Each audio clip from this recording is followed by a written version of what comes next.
So I wanted to add some quick details about pyromancy and pyrolugry and why they're kind of separate. As you know, one is, learning to be with fire and the other is learning to use it as a tool.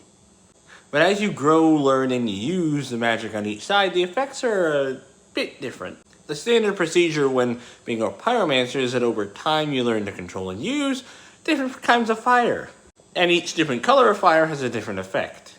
Blue fire is radioactive, green fire is toxic, red fire is just a little bit warmer.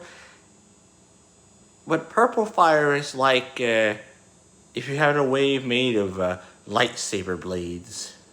That's going to burn through anything you send it through. And that all can tie in with the pyromanian form, which is essentially you become a giant cloud of flame that can travel through anything. Which is, a little OP if you can become the purple fire. But that's kind of it. There's a reason why most high-level pyromancers don't try to go up to the purple fire, and actually openly try to reject it. That's because Pyrius comes after you. So Pyrius has this thing called the Harem of Sleep. I know the word harem is in there, but trust me, it's not what you think. It is a place where Pyrius puts people that become the most powerful in pyromancy and pyrolugry, if a pyrolugry ever gets there.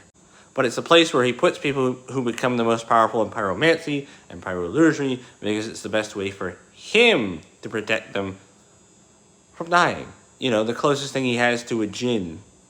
And he's obsessed with doing that because most djinn are either insane or dead. The in-game lore says that there's been a war against all the magic creatures in Urigan, and that war ended in a general genocide of most of them. And that's why there's so few of them everywhere.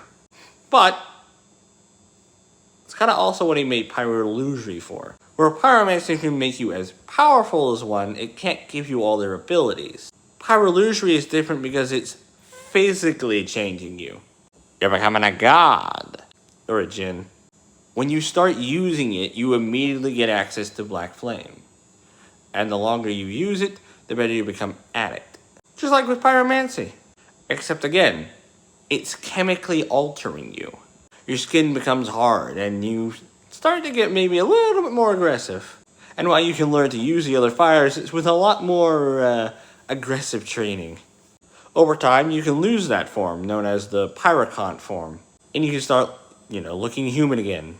But in order to become the most powerful in pyrolugry, you have to envelop yourself in the black flame. And only one person has ever survived that. Because it has to rebuild them into something else.